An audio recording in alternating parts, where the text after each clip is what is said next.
꼭 구독과 좋아요 눌러주세요. 전 세계가 지금 가장 이해하지 못하는 나라 중 하나가 한국입니다. 아시아의 작은 반도에 있는 국가가 어떻게 반세기 만에 세계 경제 중심부로 올라섰는지 외국인들은 아직도 믿기 어려워합니다. 특히 IMF 외환위기 이후 거의 폐허 수준이었던 경제가 단기간에 다시 일어나 선진국 반열에 오른 과정은 서구권 전문가들조차 이해 불가능한 경제 현상이라고 말할 정도였습니다. 외국 경제학자들은 한국을 두고 이렇게 말합니다. 한국은 경제학 교과서를 부정하는 나라다. 이 정도 속도로 회복한 사례는 역사적으로 전례가 없다. IMF 이후 20년 만에 선진국이 되는 건 통계상 불가능한 일이다. 이런 평가가 과장이 아니라는 점을 한국인들은 이미 체감하고 있고 해외에서는 더 극적으로 받아들입니다. 특히 시니어층이 공감하는 서사는 확실합니다. 전쟁 직후 세계 최빈국에서 시작해 IMF라는 국가적 재난을 겪고도 국가 전체가 단결해 이를 극복하고 결국 선진국으로 올라선 과정은 다른 나라가 따라하고 싶어도 따라할 수 없는 모델이라고 여겨져 왔습니다. 외국인들은 당시 한국 국민이 자발적으로 금을 모아 국가에 제공했던 이야기를 들으면 거의 충격에 가까운 반응을 보입니다. 국민이 금을 모아 나라 빚을 갚는다고? 이건 어느 나라에서도 찾아볼 수 없는 사례이며 한국만의 집단적 연대 문화가 만들어낸 장면이라고 평가합니다. 그리고 한국의 경제 성장은 단순히 과거의 기적에 머물지 않았습니다.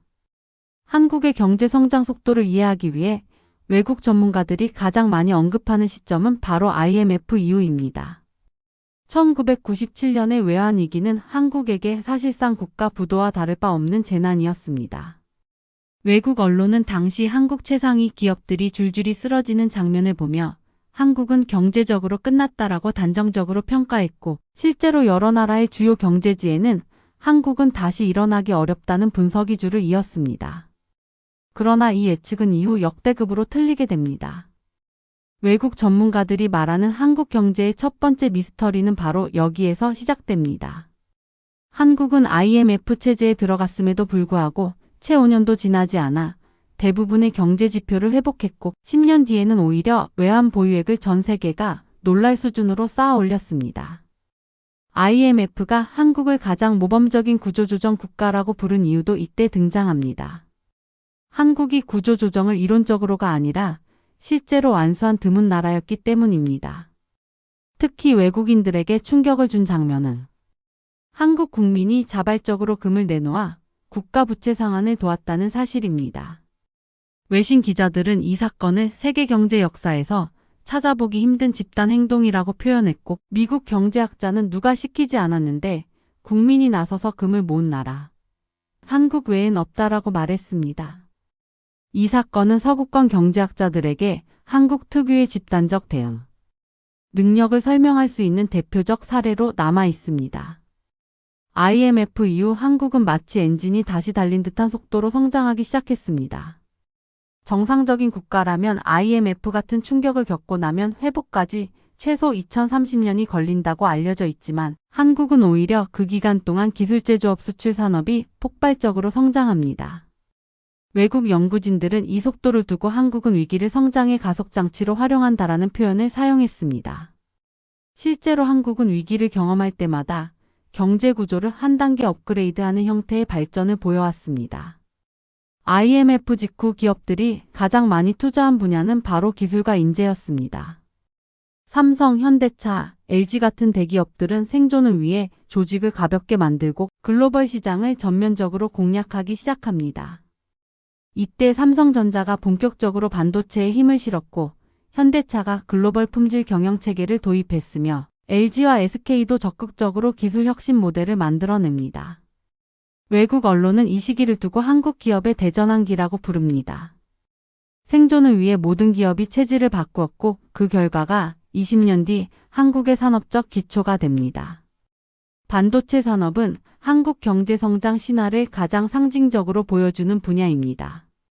외국 전문가들은 한국 반도체 경쟁력에 대해 이렇게 말합니다. 한국은 국가 차원에서 반도체를 관리한다. 위기의 순간마다 반도체 투자를 멈추지 않는 나라가 한국뿐이다.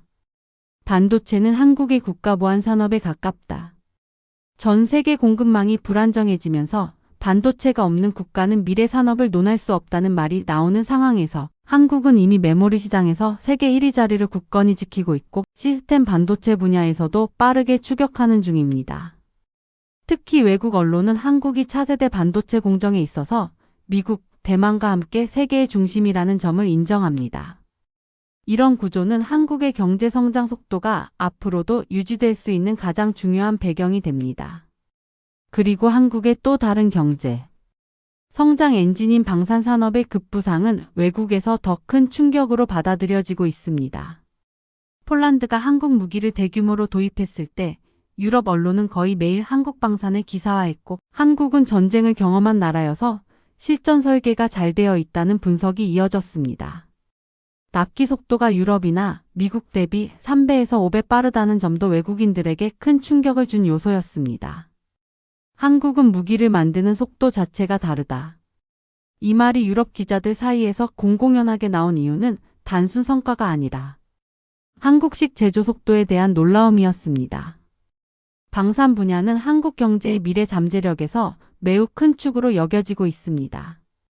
과거에는 군사 장비를 수입하던 국가가 이제는 NATO 국가들에게 무기를 수출하는 체제가 되었고 그 과정에서 보여준 기술력과 생산력은 그야말로 선진국 반열에 들어섰다는 증거였습니다. 외신 분석에서는 한국 방산의 기술력은 미국과 유럽 수준, 가격은 경쟁력, 최고 납기는 세계 최강이라고 평가합니다. 한국의 자동차 산업 역시 외국에서 매우 높은 평가를 받습니다. 현대기아차는 불과 1015년 전만 해도 가격 경쟁력이 강한 브랜드 정도로 인식되었지만 지금은 전기차 시장에서 글로벌 최상위권을 형성했고 미국 소비자 만족도 조사에서는 일본 브랜드를 넘어서는 결과가 반복해서 나타났습니다. 외국 리뷰어들이 한국 자동차는 이제 저렴한 차가 아니라 똑똑한 차다라고 평가하는 이유는 기술, 디자인, 안전성, 가격, 경쟁력까지 모두 갖춘 드문 조합 때문입니다. 특히 현대차의 전기차 플랫폼은 유럽과 미국 자동차 전문 매체에서 올해의 차 후보에 계속 오르고 있을 정도로 높은 평가를 받습니다. 한국의 IT 인프라는 외국에서 거의 초월적이라는 표현으로 불리기도 합니다. 한국의 인터넷 속도를 보면 유럽은 중세 같다. 이런 농담 같은 이야기가 외국 온라인 커뮤니티에서 자주 회자될 정도로 한국의 IT 생태계는 세계 기준에서도 압도적으로 빠르고 정교하게 구축되어 있습니다.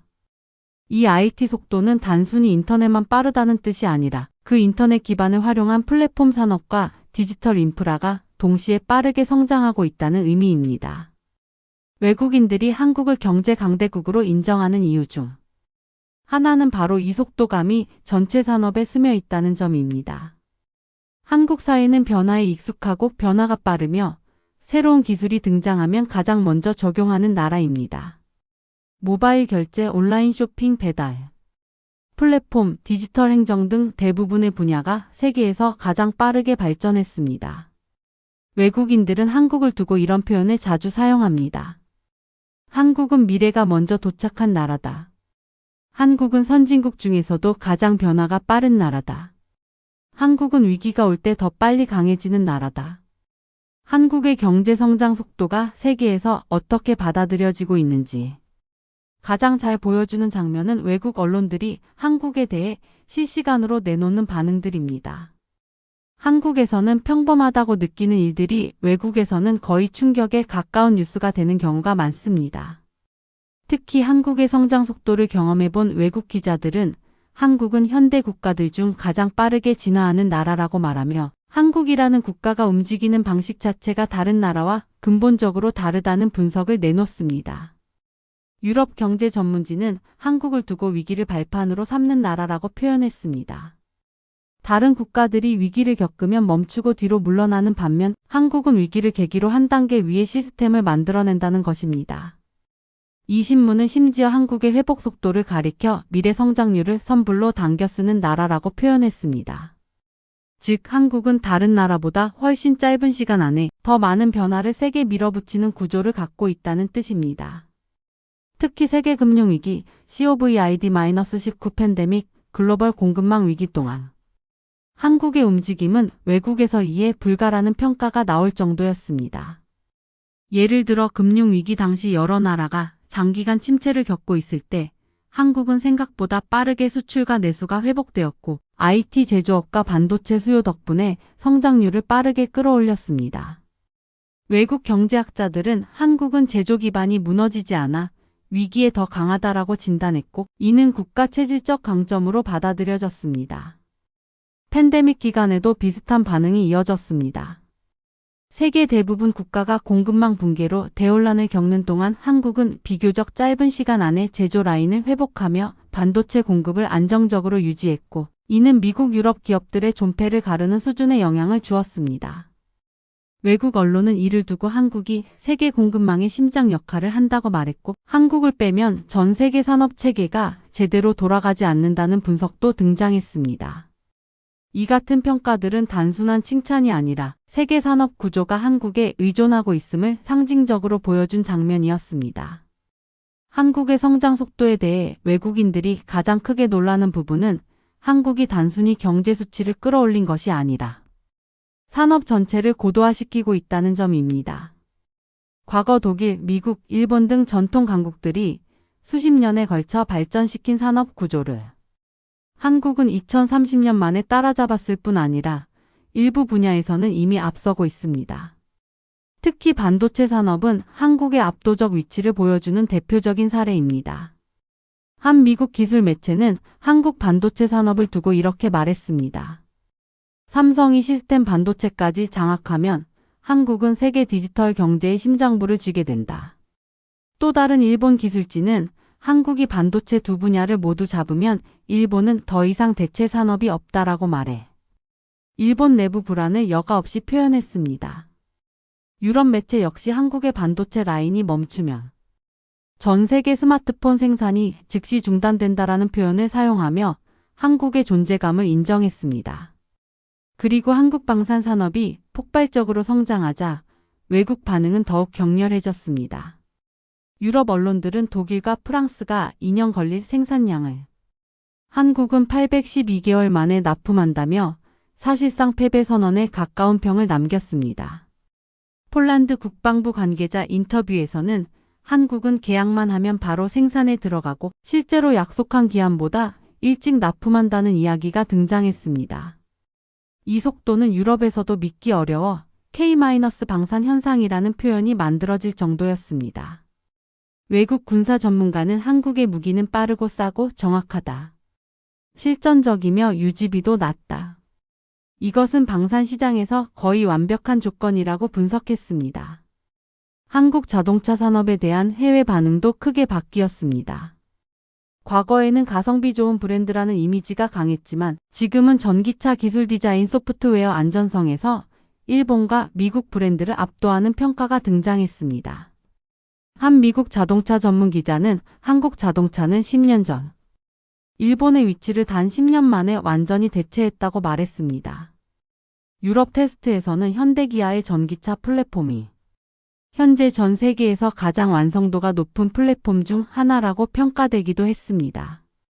또 한국의 디지털 인프라는 외국에서 거의 초연대 국가를 상징하는 대표 사례로 언급됩니다.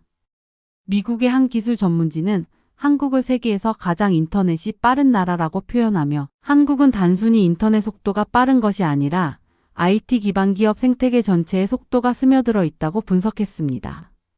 외국인들은 한국의 모바일 결제 속도, 배달 속도, 교통 인프라의 움직임을 보고 한국은 국가 전체가 하나의 거대한 플랫폼처럼 작동한다고 말합니다. 한국이 보여주는 국가 단위의 속도감은 외국인들에게는 거의 충격적입니다. 특히 서구권에서는 행정제도 기업 시스템이 느리고 절차가 복잡하기 때문에 한국처럼 빠르게 변화하는 구조를 상상조차 하기 어려운 경우가 많습니다. 그래서 외국 전문가들은 한국을 국가가 아니라 하나의 거대한 스타트업이라고 표현하기도 합니다.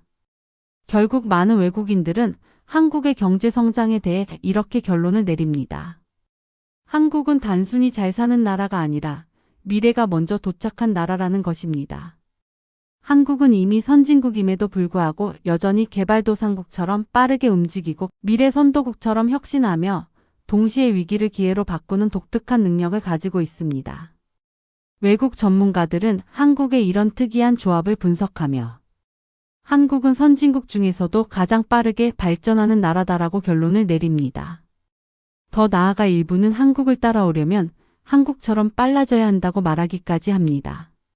이제 한국의 미래 성장 방향을 보면 외국인들의 평가가 더 명확해집니다. 반도체는 이미 세계 중심에 있고 방사는 성장 가속도가 붙었고 자동차는 글로벌 브랜드로 자리 잡았고 디지털 인프라는 세계 최고 수준입니다. 외국 언론들은 다음 20년 동안 한국이 세계에서 가장 영향력을 확장할 분야로 AI 로봇 수주산업 기술, 원자력 K-방산 5가지를 꼽습니다. 특히 AI 반도체와 로봇 분야에서 한국은 미국, 일본과 함께 기술 기반을 갖춘 몇 안 되는 국가로 평가됩니다.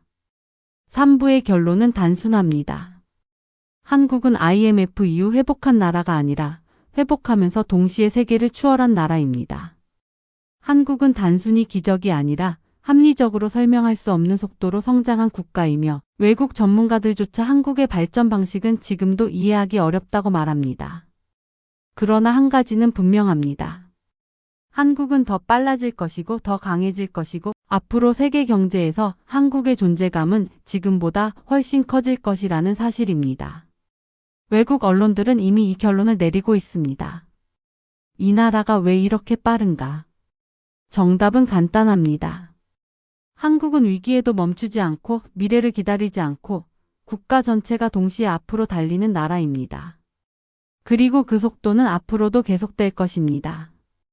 꼭 구독과 좋아요 눌러주세요. 외국인들은 한국이 발전한 속도보다 더 놀라운 것은 지금 이 순간에도 여전히 성장하고 있다는 점이라고 말합니다. 삼성, 현대차, LG, SK, 포스코 같은 거대 기업들은 단순한 제조업 회사가 아니라 이제는 세계 산업을 좌지우지하는 글로벌 리더로 자리 잡았습니다. 특히 삼성전자는 단순한 기업이라는 개념을 넘어 대한민국의 브랜드 가치를 대표하는 존재가 되었고 글로벌 언론들은 한국의 반도체 산업을 가리켜 미래 권력을 쥐고 있는 나라라고 평가합니다. 외국 반응 중 가장 흥미로운 부분은 한국의 성장 속도가 느리게 보이는 시기조차 외국에서는 빠르게 보인다는 점입니다.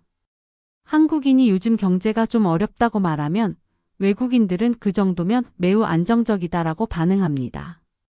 실제로 전 세계 주요국이 침체에 빠졌던 때에도 한국은 거의 매번 위기를 먼저 뚫고 나와 비교적 빨리 회복하는 패턴을 보여왔습니다.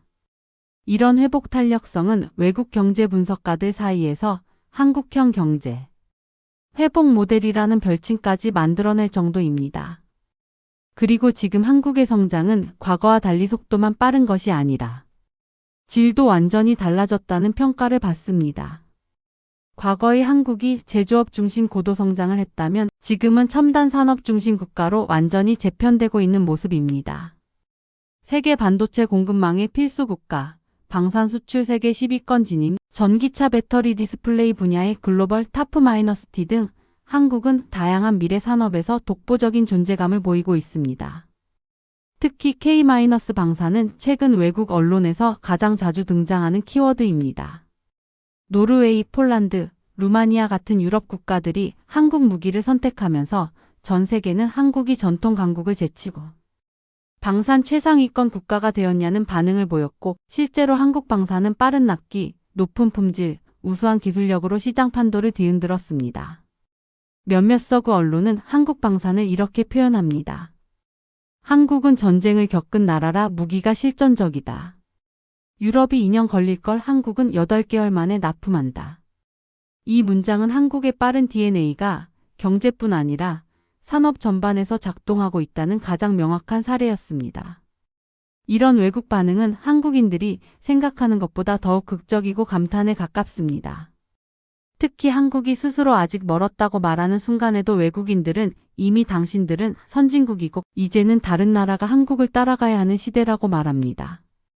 그만큼 한국 경제의 속도와 방향성은 지금도 전 세계의 주목을 받고 있습니다. 이제 한국 경제 성장의 핵심 요소로 넘어가면 외국인 반응이 더욱 흥미롭습니다. 가장 대표적인 요소는 바로 독특한 성장 문화라고 외국은 평가합니다. 한국 사람들의 근면성, 빠른 의사결정, 높은 교육 수준, 치열한 경쟁 문화, 그리고 위기 때 뭉치는 연대의식이 세계적으로 희귀한 조합이라는 것입니다. 외국에서 눈여겨보는 점은 한국의 조직 문화가 단순히 빡세다 수준이 아니라 산업 전체가 빨리 움직이는 생태계로 작동한다는 사실입니다. 기업은 빠르게 실험하고 실패하면 바로 다시 시도하며 정부는 정책을 빠르게 적용하고 국민은 변화에 즉각 적응한다는 구조가 한국 경제의 속도감을 유지시키는 원동력입니다. 외국 기자들은 이를 코리안 템포라고 부르기도 했습니다. 이 말은 단순히 빠르다는 의미를 넘어 국가 전체가 동시에 움직이는 속도라는 뜻을 담고 있습니다. 그리고 이런 한국 특유의 속도감이야말로 외국인들에게는 거의 이해할 수 없는 문화적 충격이 된다고 전해집니다.